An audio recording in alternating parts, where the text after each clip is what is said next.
অরুণাচল প্রদেশের 30টা জায়গার নাম বদলে চীন নিজের বিপদ নিজেই ডেকে এনেছে। আর এটা নিশ্চিত হয়ে যায় অরুণাচল নিয়ে ভিত্তিহীন দাবি করে চীন তিব্বতেও মার খাবে। দেখুন, ইনি হলেন আসামের মুখ্যমন্ত্রী হেমন্ত বিশ্ব শর্মা, যে ভারত সরকারের কাছে চীন দ্বারা অরুণাচলের স্থানগুলোর নাম পাল্টানোর চেষ্টার জবাবে টিট ফর ট্যাট ভাবনার অনুরোধ করেছে। তিনি বলেন, চীনের 7টা তিব্বতীয় অঞ্চলের নাম ভারতের ইচ্ছে মতো দিয়ে পাল্টা জবাব দেওয়া উচিত। ভারত সরকারের কাছে আমার অনুরোধ, আমাদের চীনের তিব্বতীয় 7টা অঞ্চলের ভৌগোলিক নাম দেওয়া উচিত আর চীনকে চীনের ভাষাতেই জবাব দেওয়া উচিত। কিন্তু আমি কোনো মন্তব্য করতে চাই না, কারণ এটা ভারত সরকারের নীতিগত সিদ্ধান্ত। কিন্তু যদি তারা 30টা জায়গার নাম বদলে দেওয়ার কথা ভাবে, তাহলে আমাদের 60খানা জায়গার নাম দেওয়া উচিত। এটা ছিল আসামের মুখ্যমন্ত্রীর সম্পূর্ণ বয়ান। এর থেকে পরিষ্কার হয়ে যায় ভারত নাম বদলাবে না, বরং ভারত মেরে তাড়াবে চীন। যেখান যেখান থেকে চীন অনুপ্রবেশ করার চেষ্টা করে, সেটা তিব্বত হোক বা অন্য কোনো স্থান, অরুণাচলের 30টা স্থানের নাম বদলানো নিয়ে চীন হাসির পাত্র হয়ে ওঠে। অনেকে এক্সে পোস্ট করে লেখে, প্রাচীন কালের হিসেবে আমাদের ভারতের সীমা আফগানিস্তান থেকে নিয়ে দক্ষিণ এশিয়া পর্যন্ত ছড়িয়ে যাবে। এখন যদি সেই দাবি ওঠে, তাহলে চীন মানচিত্র থেকে মুছে যাবে। চীনের এমন দাবি করার ভিত্তিতে ভারতের বিদেশ মন্ত্রণালয় চীনের সমস্ত দাবিকে অস্বীকার করে ডাস্টবিনে ফেলে দেয়। ভারত বলে, মন গড়া নাম দিলেই বাস্তবতা বদলায় না। অরুণাচল প্রদেশ ভারতের অভিন্ন এবং অবিভাজ্য অংশ ছিল, আছে এবং ভবিষ্যতেও থাকবে। অরুণাচলে ভারত উন্নয়ন ঘটালে এর ফলে ভারতের অনেক লাভ হবে, এটা ভেবেই চীনের রাতের ঘুম হয় না। আর সেই জন্যই তাদের এমন পাগলামো। এখন দেখার বিষয় এটাই, যেইভাবে আসামের মুখ্যমন্ত্রীর তরফ থেকে তিব্বতের 60খানা জায়গার নাম বদলে দেওয়ার দাবি ওঠে, সেইটা রিয়াকশনে চীন কি বলে। এবার এগিয়ে যাই পরবর্তী আপডেটে। বিপদে প্রধানমন্ত্রীর চেয়ার, একটা দুটো নয় বরং নদিক দিয়ে হচ্ছে হামলা। প্রধানমন্ত্রীর যে ইমেজ ছিল সেটা নাকি এখন অল টাইম লো। মানুন বা না মানুন, ইমেজে মারাত্মক প্রভাব পড়েছে। বন্ধুরা, এই যুগ পাবলিক পারসেপশনের। পাবলিক বা জনতা কাকে কিভাবে দেখে সেইটার ওপর অনেক কিছুই নির্ভর করে। আর এখন তো নরকম ভাবে হামলা হচ্ছে প্রধানমন্ত্রী মোদির চেয়ারের ওপর। তো এখন প্রশ্ন এটা উঠছে, এই সমস্ত বিপদকে কি হ্যান্ডেল করে নেবে ভারতের জনতা? সমস্ত বিপদের সামনা কি স্বয়ং ভারতের জনতা করতে চলেছে? আর একবার পুনরায় প্রধানমন্ত্রী করতে চলেছে নরেন্দ্র মোদীকে? নাকি 2024-এ প্রথমবার এমনটা হবে যখন প্রধানমন্ত্রী মোদীকে বড়সড় চ্যালেঞ্জের সামনা করতে হবে, নিজের চেয়ার ছাড়তে হবে? কিন্তু প্রশ্ন এটা হচ্ছে, তারপর কি হবে? যেই ধরনের অভিযোগ এই সরকারের বিরুদ্ধে লাগছিল ইভিএম এবং সিবিআই কে ব্যবহার করা নিয়ে, তো এখান থেকে কি সূত্রপাত হয়ে গেল এসবের? যদি পরবর্তী সরকার আসে কোনো রকম ভাবে বিজেপি সরকার পড়ে যায়, তাহলে তারা কিভাবে ব্যবহার করবে এজেন্সিগুলোকে? একটা বড় প্রশ্ন কিন্তু এখানে উঠছে। কিন্তু সবচেয়ে বড় কথা, সাধারণ জনগণ কি সমর্থন করবে মোদী সরকারকে? কারণ সবকিছু করার পরও ইমেজ বিল্ডিং এ মারাত্মক চোট এসছে বিজেপির ওপর। ইলেকটোরাল বন্ডের প্রবলেম, এই বিষয়টা দেশের কোনায় কোনায় পৌঁছে গেছে। দেশের দুজন মুখ্যমন্ত্রীকে জেলে ভরার ঘটনা পুরো ভারতবর্ষে ছড়িয়ে আছে। অপোজিশন পার্টির খাতা সিল করে দেওয়া, এই খবরও গোটা দেশে ছড়িয়ে গেছে।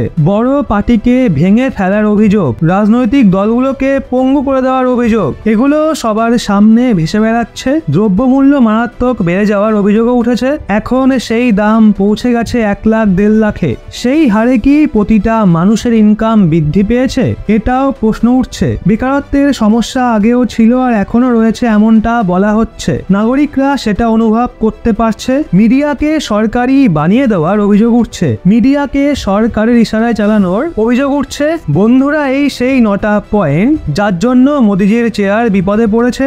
এই সব কথাগুলো গোটা ভারতবর্ষে ছড়িয়ে গেছে খবরের মাধ্যমে, যেখানে এটা বলা হয় মিডিয়া পুরোপুরি রেগুলেটেড সরকার দ্বারা।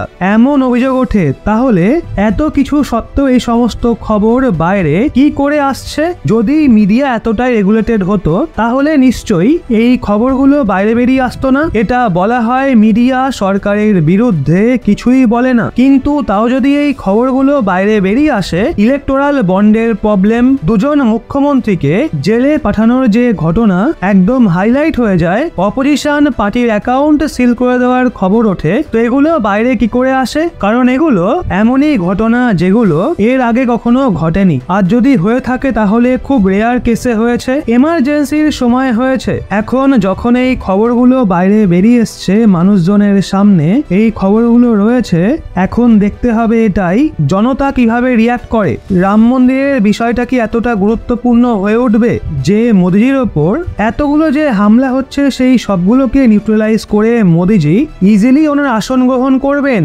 ওনার 400 পার করার যে টার্গেট সেটা অর্জন করতে পারবেন, নাকি জনতার ভাবনায় পরিবর্তন আসতে পারে? এই 9টা পয়েন্টের জন্য যেগুলো এখন ভীষণ ভাইটাল হয়ে উঠেছে, সবকিছুই নির্ভর করছে জনতার ওপর, কারণ জনতাই মালিক। জনতা যদি রাম মন্দির নির্মাণকেই সর্বোপরি মনে করে এবং মোদিজির ডেভেলপমেন্টের নীতিকে পছন্দ করে থাকে, বাকি সব বিষয়কে এড়িয়ে যায়, তাহলে সেটা সম্ভব। কিন্তু জনতার ভাবনা যদি বদলায়, জনতা চিন্তাশীল হয়ে ভাবে ইলেকটোরাল বন্ডের ব্যবহার করে বিপক্ষ পার্টিগুলোর ফাইন্যান্সিয়ালকে ছিনিয়ে নেওয়া হয়েছে। হ্যাঁ, এই খবর বেরিয়ে সামনে এসেছিল, বলা হচ্ছে যে সরকারি এজেন্সি গভর্ন করে ইলেকটোরাল বন্ডকে, তারা জানে কে সবচেয়ে বড় ডোনার, পলিটিক্যাল ডোনেশন কে সবচেয়ে বেশি দেয়। তো সেটার লিস্ট বের করার অধিকার তাদের কাছে ছিল, যেটার ব্যবহার করা হয় এবং টার্গেট করা হয় বিপক্ষ পার্টিগুলোর ফাইন্যান্সারদের। তারপর কি হয়? ইডি সিবিআই কে তাদের পেছনে লাগানো হয়, বা তাদের কাছে যে লিস্ট ছিল সেই হিসাবে ইডি সিবিআই রেড মারে, আর রেড করার পর বলা হয় যে হয় চাঁদা দাও নয়তো ভেতরে যাও। এই ধরনের অভিযোগও তোলা হচ্ছে। সবচেয়ে বড় কথা, বিপক্ষরা এই অভিযোগ তুলছিল, কিন্তু বিপক্ষের অভিযোগ অতটা পোক্ত এবং শক্তিশালী ছিল না। বর্তমান সময়ে দাঁড়িয়ে কোনো বিপক্ষ নেতা এমন নেই যে মোদিজিকে টেক্কা দিতে পারবে, এইটা কিন্তু বাস্তবতা। এখন এই খবরটা এইভাবে বাইরে বেরিয়ে আসা মানে নিঃসন্দেহে এটা অনেক বড় সমস্যা। সমস্যা মানে পাবলিকের মাঝে এই বড় কথাটা ছড়াচ্ছে, নিশ্চয়ই সেরকম বড় কিছুই ঘটেছে, সেই জন্যই তো খবরটা বেরিয়ে এসছে, নয়তো এটা এত সহজে বেরিয়ে আসতো না। ইডি সিবিআই এর ব্যবহার করে ব্যবসায়ীদের ওপর চাপ সৃষ্টি করা, তাদের ডোনেশন দিতে বাধ্য করা, এই অভিযোগ উঠছে। দেশের দুজন মুখ্যমন্ত্রী জেলের ভেতরে রয়েছে। সিস্টেমেটিক ক্লিনজিং অফ অপোনেন্ট, যাকে মনে হচ্ছে বিপদ সৃষ্টি করতে পারে তাকে জেলের ভেতরে ভরে দাও। ইতিহাসেই প্রথমবার হলো দিল্লির যে সিটিং সিএম রয়েছেন তিনি জেলের ভেতরে রয়েছেন, আর সেখান থেকেই সরকার চালাচ্ছেন। অনেক বড় ব্যাপার এটা। অরবিন্দ কেজরিওয়ালের ইমেজ অনেক ভালো ছিল, দিল্লির জন্য অনেক কিছু করেছেন তিনি, কাজ করা নেতারূপে সবাই যাকে এক কথায় চেনে। ওনার এইভাবে জেলে চলে যাওয়ার ধারণা কিভাবে ফিট হবে মানুষের মাথায় ভাববার বিষয়। পজিটিভ হলে মানে এটাকে মানুষজন সেরকম গুরুত্ব না দিলে নরেন্দ্র মোদী রমরমিয়ে জিতবেন।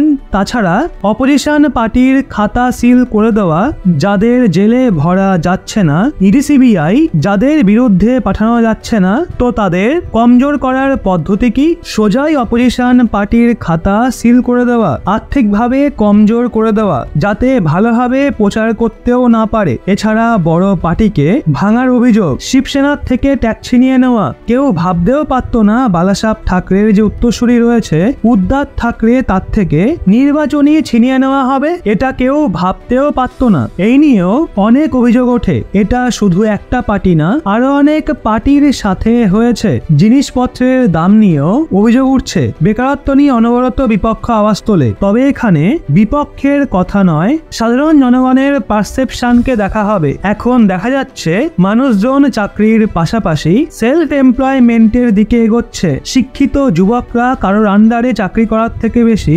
এন্টারপ্রেনারশিপের দিকে যেতে চাইছে। এখন সেলফ এমপ্লয়মেন্টের হাওয়া বইছে, কিন্তু বেকারত্ব অবশ্যই রয়েছে। যারা নিজের পায়ে দাঁড়ানোর চেষ্টা করছে তারা নিজের মতো হিসেব করে এগোচ্ছে। বারবার স্যুট বুটের সরকার, এই কথাটা বলা হচ্ছে। বিপক্ষ দ্বারা তোলা বিষয়গুলো আদানি আম্বানির বিষয়ও রয়েছে। এছাড়া আদানির শেয়ার নিয়ে যে ঘটনা ঘটে সেটা সবার মনে আছে। সবকিছুই নির্ভর করছে পাবলিক পারসেপশনের ওপর, মানুষ কি ভাবছে সেটাই সর্বোপরি। আদানির শেয়ারগুলো কিভাবে পড়েছিল, আবার ঘুরে দাঁড়িয়েছে, সরকার কি তাদের সাহায্য করেছে, এই সমস্ত প্রশ্নগুলো কি জনগণের মাথায় ঘোরপাক খাবে, নাকি এগুলো সব ফু দিয়ে উড়িয়ে দেবে জনতা? মানুষজন কি রাম মন্দির নির্মাণ এবং মোদিজির ডেভেলপমেন্টকে সব থেকে বেশি গুরুত্ব দেবে? এগুলোই ডিসাইড করবে মোদিজি 400 বেশি আসন পাবে নাকি ওনার চেয়ার নড়বড়ে হবে। এছাড়া সব থেকে ভাইটাল আর একটা যে বিষয় রয়েছে, মিডিয়াতে কেউ সরকারের বিরুদ্ধে কিছু বলতে পারবে না, এই অভিযোগ তোলা হয়েছিল বিপক্ষ পার্টির তরফ থেকে। গদি মিডিয়া এই টার্মটার সঙ্গে আপনারা সবাই পরিচিত। ওদিকে লাদাখের বিষয়টা নিয়েও তুমুল শোরগোল হয়, মিডিয়া একেবারে চুপ থাকে। এখন এত কিছু হওয়ার পরও জনগণ কি রায় দেবে সেটাই এখন দেখার। মিডিয়া মেশিনারিকে পুরো কন্ট্রোল করার অভিযোগ যে রয়েছে সেটা সত্ত্বেও এত খবর বেরোচ্ছে, নিশ্চয়ই পয়েন্টগুলো ভীষণ গুরুত্বপূর্ণ, ফেলে দেওয়ার মতো নয়। এগুলো মানুষের মনে কিভাবে প্রভাব ফেলছে, জনগণ কি মাইন্ড করবে নাকি নেভার মাইন্ড করবে? যদি জনগণ ভাবে নরেন্দ্র মোদীকেই চাই তাহলে 400 পার পাক্কা। দেখা যাক নির্বাচনের রেজাল্ট কি বেরোয়। তবে কোনো পলিটিক্যাল ভিউ থেকে নয়, একজন দায়িত্বশীল নাগরিক হিসাবে আপনি কি চান সেটা সততার সঙ্গে কমেন্টে অবশ্যই জানান। অযথা গালমন্দ করে যুক্তিতর্ক না দিয়ে নিজের শিক্ষার পরিচয় দেবেন না।